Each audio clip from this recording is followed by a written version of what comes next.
Alors, Joachim Veliokas, dans une première partie, est-ce que vous pouvez nous donner quelques chiffres sur le nombre de mosquées en France et notamment le nombre de mosquées radicales? Et puis, on va vite comprendre que le nombre de mosquées radicales est en forte augmentation sur l'ensemble du territoire français. Oui, tout à fait. Il y a 2600 salles de prière musulmanes et mosquées en France. Bon, on peut dire que des salles de prière sont aussi des mosquées. Par mosquée, on entend plus des gros bâtiments. Et souvent, il y a des coupoles et même des minarets. Il y a de plus en plus de minarets en France. Il y a une quarantaine de minarets. Sur ces 2600 mosquées, il y a 170 mosquées liées à l'UOIF, qui est la branche française informelle des frères musulmans.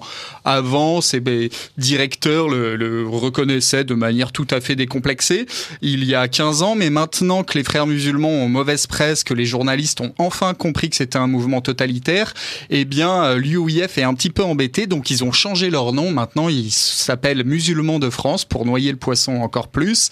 Et ces animateurs essayent de marquer des distances avec parfois les frères musulmans en disant qu'ils ne font pas partie de ce mouvement, même s'ils sont inspirés par eux. Enfin, voilà. Donc 170 mosquées, c'est assez important quand même, d'autant que ils ont construit des grandes mosquées et il y a encore des chantiers de grandes mosquées comme à Mulhouse, financés là par le Koweït et le Qatar en partie. À Reims, il y a une énorme mosquée où je suis allé. D'ailleurs, j'ai trouvé des ouvrages vraiment radicaux d'auteurs prescrivant le djihad à la boutique de la mosquée de Reims, qui est vraiment une très grande mosquée. Sur les 3 mosquées de Reims, c'est la plus grande. Donc l'UOIF, 170 mosquées. Ensuite, on a le mouvement Tabligh. Alors, c'est un mouvement très ancien, du XXe siècle, mais dans l'islamisme qui est vraiment très répandu dans le monde. Et bizarrement, on n'en parle pas beaucoup. On parle beaucoup du salafisme en France et on oublie de parler des Tablighis qui ont quand même 147 mosquées. Le dernier pointage du ministère de l'Intérieur, donc c'est pas rien. Ce qui représente à peu près 40 000 militants, parce que quand on est Tablighi, eh bien, on a une mission. On doit faire du prosélytisme par équipe. L'été, il y a des groupes qui partent pour cheminer à travers la France en tenue traditionnelle. D'ailleurs, ça étonne un peu les riverains, surtout dans nos campagnes. Alors parfois, il y a des remontées à la gendarmerie où il y a des signalements. On dit ouh là là, qui sont ces barbus qui font du porte-à-porte dans nos campagnes. C'est un mouvement qui est né en Inde et qui a toujours son siège en Inde et qui est assez radical. Et il y a des stages obligatoires des membres dans ce centre mondial. Ils sont vraiment très hiérarchisés. Souvent, on considère les barbus qu'on vend en djellaba comme des jeunes qui font un peu de provoque, mais il y a aussi beaucoup d'organisations chez les Tablighis qui d'ailleurs sont en train de monter des écoles primaires. Ils essayent d'avoir les contrats avec l'État, mais déjà des écoles hors contrat. En Essonne, par exemple, il y a 2 projets. Ils sont au Conseil français du culte musulman. Alors, historiquement, il y avait l'association Foi et Pratique d'un certain Hamami qui était tunisien. Je ne sais pas pourquoi on l'a toléré sur le sol français pendant des années. Et il a été expulsé en 2012 par Nicolas Sarkozy parce que il commençait à être vraiment indéfendable et surtout médiatisé. C'est quand il y a des islamistes médiatisés que le ministère bouge, souvent. On se souvient d'une équipe de Canal+, qui était allée à leur siège dans un château où ils s'étaient fait recevoir violemment d'ailleurs parce qu'il ne voulait pas être filmé, mais c'est son fils qui a repris le flambeau de cette association Tabligh qui est en France. Et il y a une autre association Tablighi, il y en a 2 en France, qui est au Conseil français du culte musulman. Voilà pour les Tablighis. Ensuite, les salafistes. Alors les salafistes, ils contrôlent 130 mosquées. La plus France. Importante est Marseille. Et la plus importante a été fermée d'ailleurs la semaine dernière, la mosquée Souna de Marseille, qui était dirigée par Ali Doudi, qui est un type qui est en France depuis le début des années 81, qui était membre très proche, en tout cas, du Front islamique du salut algérien. On ne sait pas pourquoi cette personne a été tolérée sur le territoire français pendant 30 ans. C'est un véritable scandale parce que il est algérien, il est salafiste, il s'en cache pas et surtout il a essaimé, il a formé énormément d'imams en région PACA. Donc maintenant il y a non seulement la mosquée Souna de Marseille qui vient d'être fermée, mais elle a essaimé en région PACA. Voilà, donc on agit très très tardivement, malheureusement. La dynamique des mosquées salafistes est très importante. Le ministère de l'Intérieur avait, dans un rapport de l'été 2016, pointé en fait une progression de plus 170% du nombre de mosquées salafistes entre 2010 et 2016. Et la tendance n'est pas prête d'augmenter. Alors certes, il y a quelques mosquées salafistes qui ont été fermées récemment. Il faut en donner acte au ministère de l'Intérieur. Hein. La mosquée de Sartrouville a été fermée. La mosquée de Marseille, ok. Et Villiers-sur-Marne, malheureusement, va réouvrir. Ces prochains mois. Autre mosquée salafiste. Autre mosquée salafiste, tout à fait. Mais il y a aussi des mosquées salafistes qui n'ont pas été fermées, dont pourtant qui figurent dans mon enquête mosquée radicale. J'avais écouté les prêches données à la mosquée des Mureaux, par exemple. Donc cette mosquée est toujours ouverte.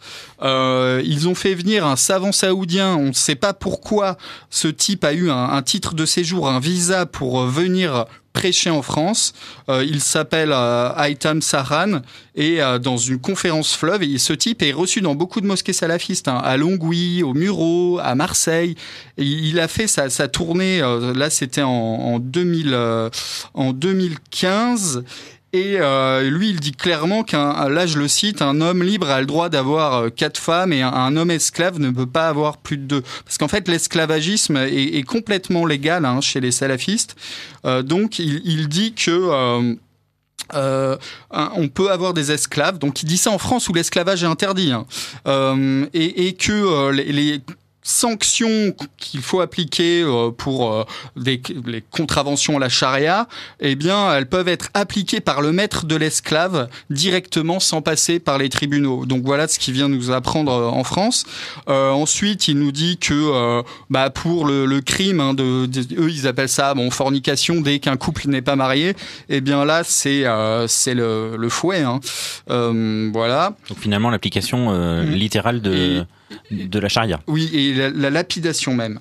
Il l'a dit clairement dans une conférence de février 2014 qui a été filmée, et en plus il y a un traducteur en direct parce que ces conférences étaient en arabe, et l'équipe de la mosquée des Mureaux, Tariq Imziad, c'est le nom de cette mosquée. D'ailleurs, c'est le nom d'un conquérant islamique andalou au début du 8e siècle. C'est un commandant qui a organisé la conquête de l'Espagne. Donc, les noms de mosquées qu'ils choisissent ne sont pas du tout anodins.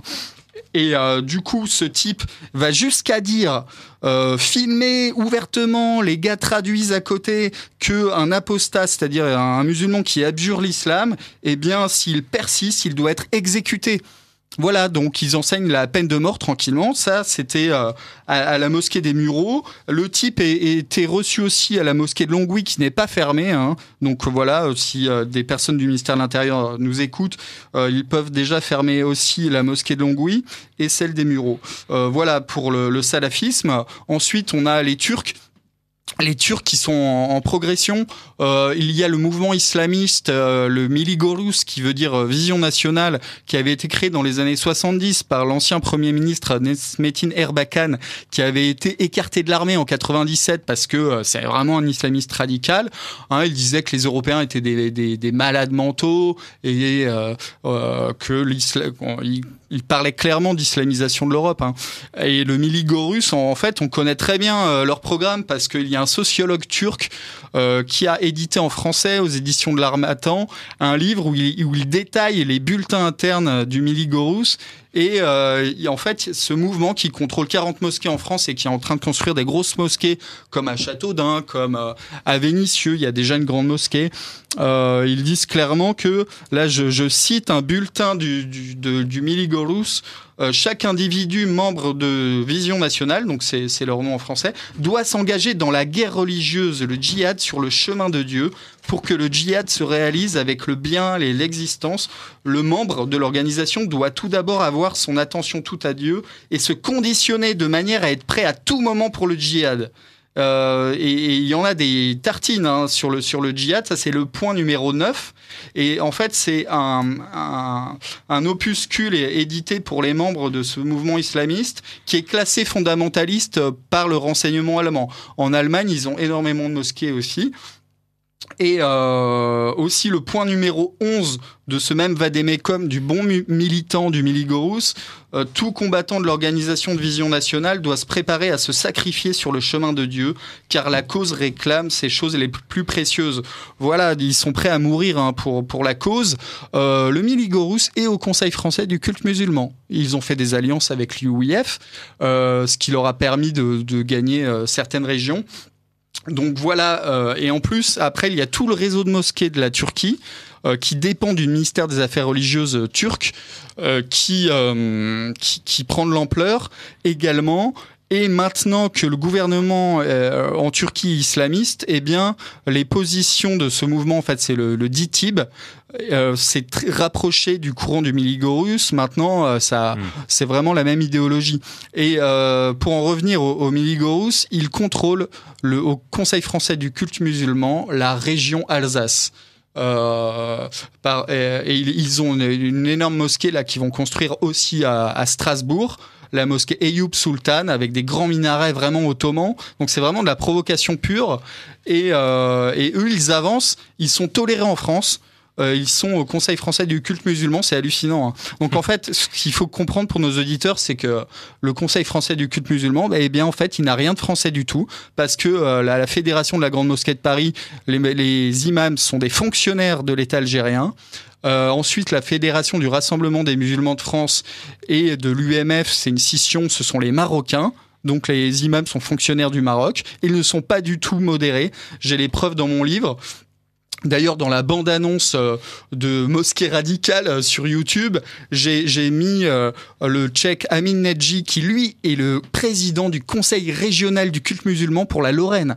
Donc les gars contrôlent l'islam officiel en France. Et lui, il dit clairement que il dit beaucoup de choses. Déjà sur la lapidation des époux qui ont des relations, justement des gens qui ne sont pas mariés, qui ont des relations sexuelles.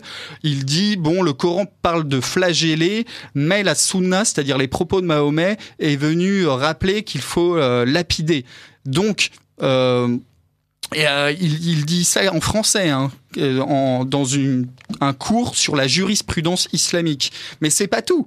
Ce n'est pas tout. Alors lui, il se sent pousser des ailes, et c'est vraiment le représentant en Lorraine de l'islam officiel. C'est lui qui vient inaugurer les mosquées, comme la grande mosquée d'Épinal, d'ailleurs sur un terrain cédé par la mairie des Républicains de Michel Heinrich, à location à l'euro symbolique pour le terrain de la mosquée. Ça a été voté en conseil municipal. Donc voilà la droite. La droite met vraiment le pied à l'étrier à l'islamisme dans beaucoup de régions en France, localement.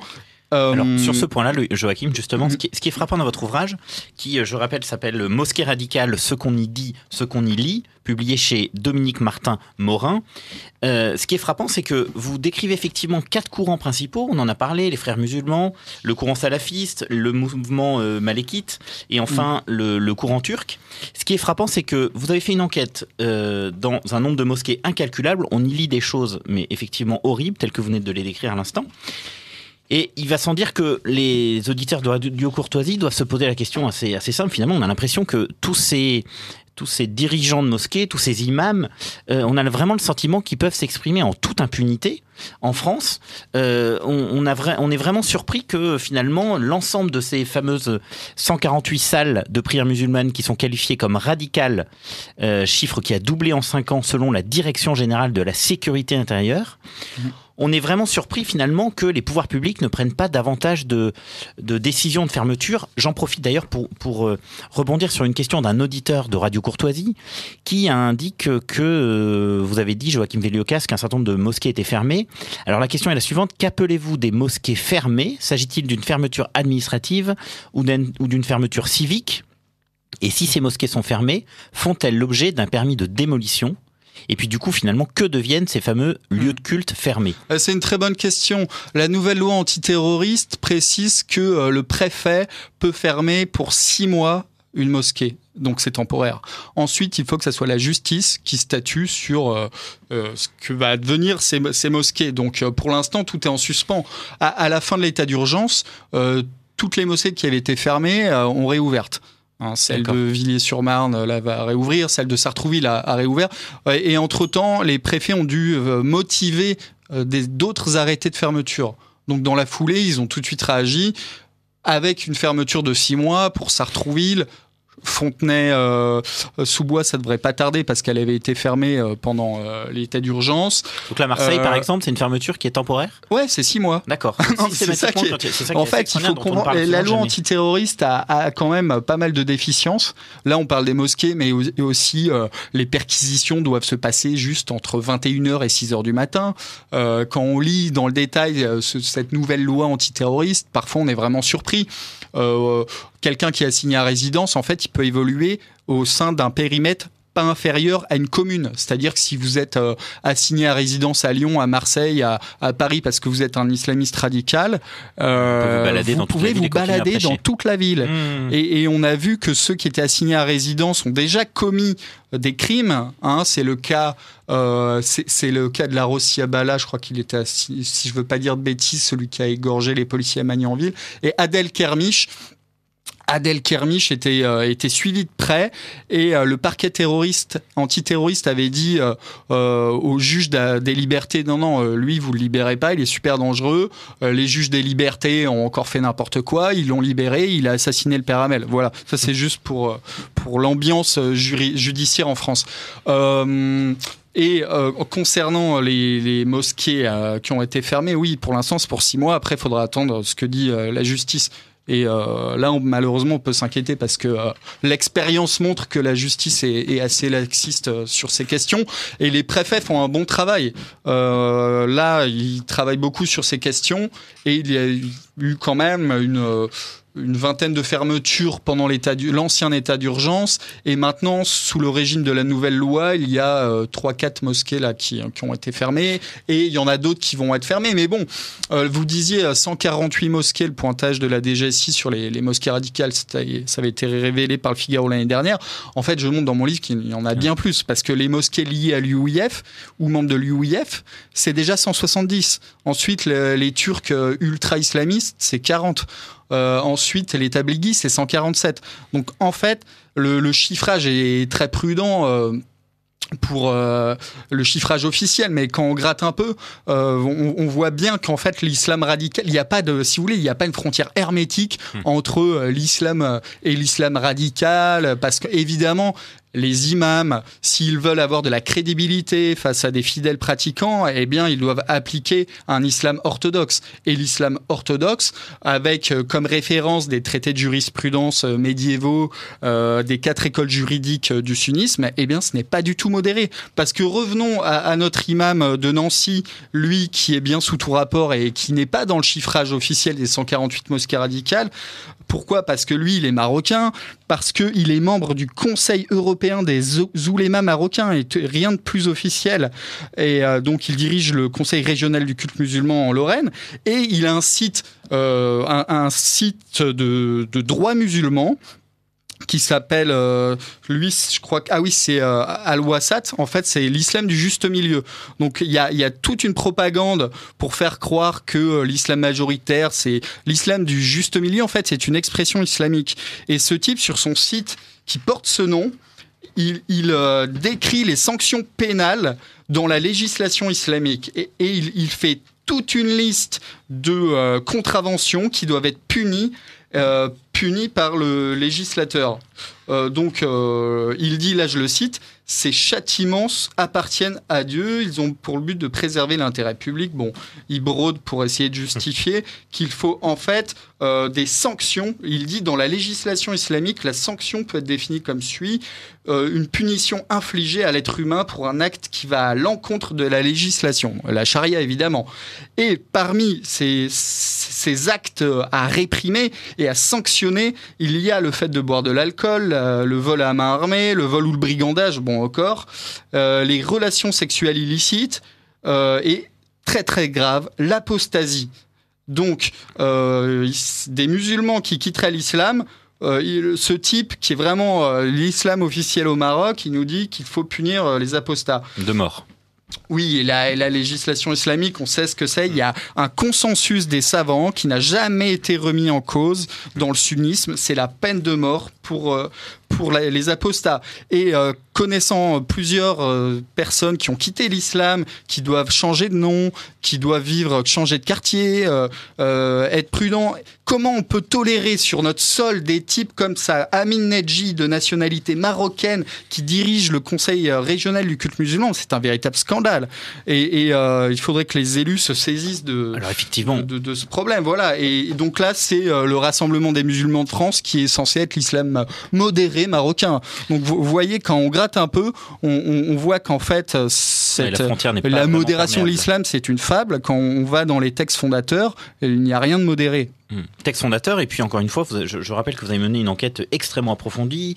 Donc vous avez étudié les textes qui sont des prêches, qui sont délivrés dans les mosquées d'Amiens, de Mulhouse, de Cergy, de Reims, de Montpellier, de Marseille, des Mureaux. Enfin, vous avez vraiment fait une enquête extrêmement approfondie. Vous avez donc, comme je l'ai dit en introduction, écouté des dizaines d'heures de prêches.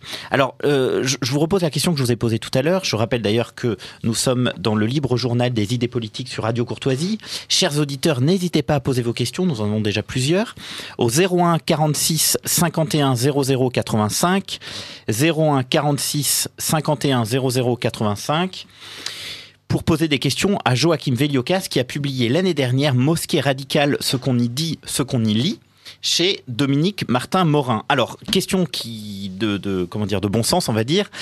Pourquoi ces mosquées ne sont-elles pas fermées? Est-ce qu'il y a une véritable duplicité, complicité entre les élus locaux et un certain nombre d'imams qui sont radicaux? Je rappelle d'ailleurs que vous avez publié un ouvrage qui s'appelait, donc en 2015, qui s'appelait Ces maires qui courtisent l'islamisme, dans lesquels, ville après ville, vous racontez en fait la collaboration assez étroite finalement entre les élus et ces imams radicaux.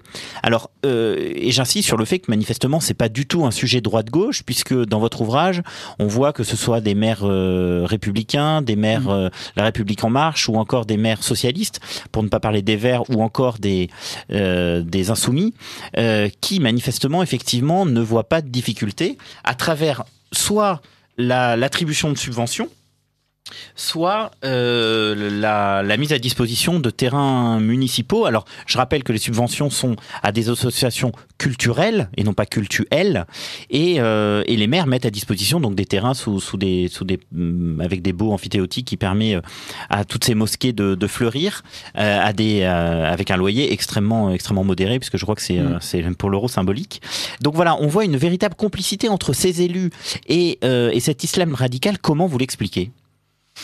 Alors, donc vous avez deux questions. La première question, c'était pourquoi les mosquées radicales ne sont pas toutes fermées. Eh bien, malheureusement, chers auditeurs, je crois qu'on est arrivé à une taille critique de l'islam radical en France, qui fait que on peut parler d'un magma islamiste, et numériquement, ils sont si nombreux que le ministère de l'Intérieur, qui s'aviserait à fermer sous 6 mois, on va dire à peu près 400 mosquées qui posent problème. Si on met bout à bout toutes celles que j'ai énumérées des différents courants, on imagine bien, on a vu ce qui s'est passé à Sartrouville quand la mosquée a été fermée au mois de septembre, il y a eu des émeutes pendant une semaine. Donc les préfets, l'intérieur n'a pas envie de voir des émeutes, parce qu'évidemment ça sera présenté comme étant la preuve que la France est en guerre avec l'islam. Ça, c'est le gros truc des sémantiques qui est ravageur, parce que non, la France n'est pas en guerre avec l'islam. De toute façon, on ne peut pas empêcher les musulmans de prier, et il faudra toujours tolérer des salles de prière. Mais quand on cerne des courants indéfendables qui se manifesent avec des discours de haine, etc., il n'y a pas à tortiller. Alors, on arrive à une époque où il y a eu tellement de mosquées construites que malheureusement, ça va être compliqué de fermer autant de mosquées sans remous. Alors, est-ce qu'on est prêt à vivre pendant, on va dire, 4-5 ans des sautes, des accès de fièvre et des remous dans les cités. Moi, je pense que c'est jouable parce qu'en fait, en Tunisie, en Algérie, ils ont fermé beaucoup de mosquées salafistes et comme ce sont des pouvoirs autoritaires forts, ça pose pas de problème parce que tout le monde se tient à carreau. Mais à partir du moment où déjà on laisse la police se faire insulter, caillasser et des policiers sont souvent traînés dans les tribunaux parce que soi-disant ils auraient dérapé, un dérapage pour un juge, ça peut être juste une baffe allez, on va parler librement sur Radio Courtoisie, une baffe à une racaille, ça peut amener un policier à des sanctions. Donc on voit bien que comment gérer avec une autorité aussi faible des émeutes, ça va être compliqué. D'ailleurs, Nicolas Sarkozy, lors des émeutes en 2005, se félicitait que ça soit bien passé, qu'il n'y ait pas eu de casse, entre guillemets. Les consignes étaient très claires, hein. Les policiers pouvaient se faire tirer dessus. Lors des émeutes de Villiers-le-Bel, les policiers se sont fait tirer dessus, ils n'ont pas répliqué. Et ils ont même été certains félicités parce que ils se faisaient tirer dessus. Il y en a qui ont pris des impacts de plomb dans les boucliers et ils n'ont pas riposté. Donc à partir du moment où on gère des situations insurrectionnelles de manière aussi faiblarde, eh bien c'est sûr que ça va être compliqué de fermer autant de mosquées. Maintenant, votre deuxième question, j'étais un petit peu long, excusez-moi. Oui, il y a beaucoup de cas où des maires sont proactifs dans l'édification des projets de mosquées, parce qu'évidemment, les musulmans atteignant une taille critique dans certaines villes, même s'ils sont 15 ou 20%, eh bien, ça peut faire basculer une élection municipale. Et d'ailleurs, le maire de Clichy, là, s'en mord les doigts parce qu'il avait promis une mosquée lors des dernières municipales en 2014, et c'est pour ça que les musulmans sont un petit peu énervés et qu'ils occupent la rue. Bon, rien n'excuse d'occuper la rue, mais leur énervement est compréhensible parce que le maire avait quand même promis qu'il resterait dans le local municipal qui va être une médiathèque. Et d'ailleurs, il a trouvé un autre local pour une autre association, un autre local municipal, à Clichy-la-Garenne, maire républicain, qui est passé pour le grand résistant contre les prières de rue, alors que quand même, il met un local municipal à disposition des musulmans. Voilà. Donc ça, c'est un exemple, mais des exemples, il y en a à l'appel. Est-ce que cette collaboration concerne aussi, puisqu'on voit bien que ce sont des mairies soit tenues par les républicains ou par les socialistes, est-ce que le nouveau parti du président de la République, donc La République En Marche, s'inscrit dans cette dynamique ou au contraire édifie des murs étanches entre ces radicaux et les municipalités? Alors, La République En Marche, il y a eu beaucoup de transfuges du Parti Socialiste.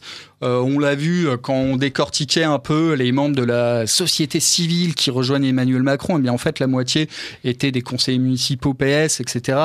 Il y a eu plusieurs transfuges.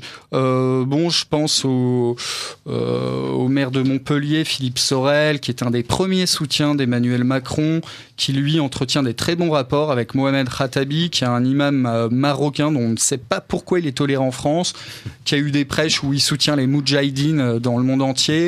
À qui Sorel en fait, dans le détail, je sais pas exactement, mais je peux vous dire que il y a les photos de Mohamed Khattabi lors de la soirée des élections municipales au siège de campagne de Philippe Sorel. Donc c'est un salafiste avec une grande barbe qui dit clairement que lui, sa constitution, c'est le Coran. Voilà. Vous soulignez vraiment la lâcheté d'un certain nombre de pouvoirs politiques avec un certain nombre finalement de ce qu'on comprend de ce que vous dites, c'est du poids démographique de plus en plus important d'une partie de la population, en l'occurrence musulmane, qui du coup exerce un pouvoir d'influence, un pouvoir de pression auprès d'un certain nombre de maires qui ont tendance à céder, puisque par définition on sait que cette communauté peut faire basculer dans un sens ou dans l'autre une élection. Donc on a vraiment l'impression que les maires se mettent au diapason de cette communauté pour finalement être certains que l'ensemble en tout cas une grosse partie des voix s'orientent vers leur nom. Et là je vais citer le cas du Premier ministre quand même, parce que c'est un cas emblématique. Édouard Philippe, maire du Havre jusqu'à récemment, ses prises de fonction, il a inauguré, il y a les photos, il a inauguré la mosquée Mesjid Enour au Havre qui diffuse tous les proches de l'UIF. On voit l'imam qui partage des publications de Tariq Ramadan et d'autres. Là, il faudrait reprendre le détail. Tout le dossier est en ligne sur l'Observatoire de l'islamisation. Voilà. Et également, en fait, il y a une association salafiste qui cherche à monter une école au Havre. Et il s'avère qu'en 2014, ils cherchaient un local, ils ont contacté la mairie. La mairie a proposé un ancien presbytère qu'ils ont donc vendu expressément à cette fin, à une SCI. La SCI loue à l'école musulmane, dont les animateurs sont salafistes, hein, c'est très clair. Voilà. D'ailleurs, du coup, est-ce qu'il y a encore des territoires français qui sont un petit peu sauvegardés? Alors j'aurais tendance à dire spontanément, je pense au Pays Basque, je pense peut-être à l'Ardèche. Même pas, il y a une mosquée à Bayonne. Hein, d'accord. C'est sûr que c'est plus préservé que certaines autres régions. La Normandie jusque-là était assez préservée, mais maintenant dans l'Orne, il y a de plus en plus de mosquées. À Flers, il y a beaucoup de Turcs. À Évreux, il y a le projet d'une grande mosquée d'ailleurs là qui est en train de se construire. À Caen, il y a une énorme mosquée qui est juste en fait à côté de Caen, c'est Hérouville-Saint-Clair, où il y a eu des départs pour la Syrie quand même. C'est une mosquée gérée par l'UIF. Avec un minaret qui est très importante. Dans sa bibliothèque, il y a la littérature des frères musulmans. Voilà, donc on va dire la partie préservée de la Normandie, c'est le Cotentin. C'est dans le Calvados la partie ouest. Oui, il y a quelques territoires préservés, mais il y en a de moins en moins. Et pour revenir au maire de La République En Marche, il y a aussi un cas. Alors à Amiens, en fait, le maire est UDI. Mais l'adjoint au maire, Jean-Christophe Loric, lui, eh bien, il est macroniste et il ne s'en cache pas. Hein. Sur sa page d'accueil de son site, il est en photo avec Emmanuel Macron. Jean-Christophe Loric milite activement, lui, pour la construction de la mosquée teintée des frères musulmans, de ce courant-là, à Amiens. Alors qu'il y a déjà un autre projet de grande mosquée qui a déjà démarré. Alors en fait, il s'avère que le tribunal administratif avait retoqué en juillet dernier le permis de construire du projet de mosquée de l'association des musulmans de Picardie et à la rescousse, l'adjoint au maire chargé de l'urbanisme, membre de En Marche, Jean-Christophe Loric, lui, est intervenu. Il a dit...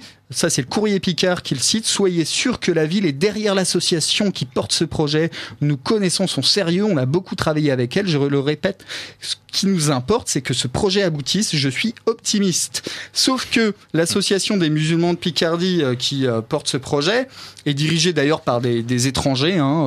Un Marocain qui s'appelle Ahmed Berami, qui partage sur Facebook des portraits du Tchèque Yassine. Vous savez, le fondateur du Hamas qui pose des bombes dans les bus et qui est coupable de crimes de guerre et d'actions terroristes qu'il revendiquait. Il a été neutralisé en mars 2004 par l'armée israélienne. Et Ahmed Berami, sur sa page Facebook, lui, il dit que c'est le symbole de la résistance palestinienne. C'est le fondateur du mouvement Hamas, qui est quand même classé terroriste. Donc voilà. Ensuite, l'association des musulmans de Picardie partage les pensées du penseur phare des frères musulmans, Mohamed Razali, un Égyptien qui, lui, avait justifié la mise à mort du penseur libéral Farag Foda, assassiné en 92 en Égypte. Voilà. Alors voilà, effectivement, des illustrations extrêmement détaillées que vous pouvez retrouver dans l'ouvrage de Joachim Veliokas, Mosquée radicale, ce qu'on y dit, ce qu'on y lit, publié chez Dominique Martin-Morin. C'est un voyage en fait assez passionnant ou assez terrifiant dans l'ensemble des mosquées tenues par les islamistes les plus radicaux. Oui, je précise que on peut le commander dans n'importe quelle librairie avec le titre, même s'il n'est pas en rayon parce qu'il est très peu référencé. Il faut juste demander à son libraire de commander le livre et il vous le commande en 2 jours, vous l'avez. Alors justement, il y a un auditeur de Radio Courtoisie. Je vous rappelle que vous n'hésitez pas à poser vos questions au 01 46 51 00 85. Vous êtes dans le libre journal des idées politiques dirigé aujourd'hui par Antoine Delatour. Un auditeur me pose la question en disant cher monsieur Veliokas, émission très intéressante, avez-vous écrit un ou des livres? Alors je vais lui répondre directement. Joachim Veliokas a publié en 2006 une première étude sur l'islamisation de la France aux éditions de Bouillon. Et puis a publié un second ouvrage qui s'est vendu à peu près à 12 000 exemplaires, publié dans la maison d'édition Tatamis, qui s'appelle « Ces mères qui courtisent l'islamisme ». Et puis donc le dernier ouvrage, Mosquée radicale, publié en 2016. Je rappelle, effectivement, vous pouvez vous le procurer dans n'importe quelle librairie. N'hésitez pas à vous adresser à votre libraire pour commander cet ouvrage. Un autre auditeur vient de nous indiquer qu'il vient de lire Jésus et Mohamed, écrit par un ancien imam converti au christianisme, Marc Gabriel, qui est égyptien, qui vit aux États-Unis et qui indique que tout ce que exprime Joaquín Velliocas est aussi précisé dans son ouvrage. Merci beaucoup Joaquín Velliocas pour ce panorama de la montée de l'islam radical en France. Portrait finalement assez pessimiste, désolé, mais réaliste en même temps. L'idée c'est quand même d'avoir des informations précises, et votre ouvrage regorge de citations, de références qui font froid dans le dos. Donc j'invite les auditeurs, c'est un excellent, puisqu'on est en période de fête de Noël, c'est un excellent cadeau que peuvent offrir les uns et les autres à ceux qui sont intéressés par le sujet, pour qu'un certain nombre de Français ouvrent les yeux sur cette thématique.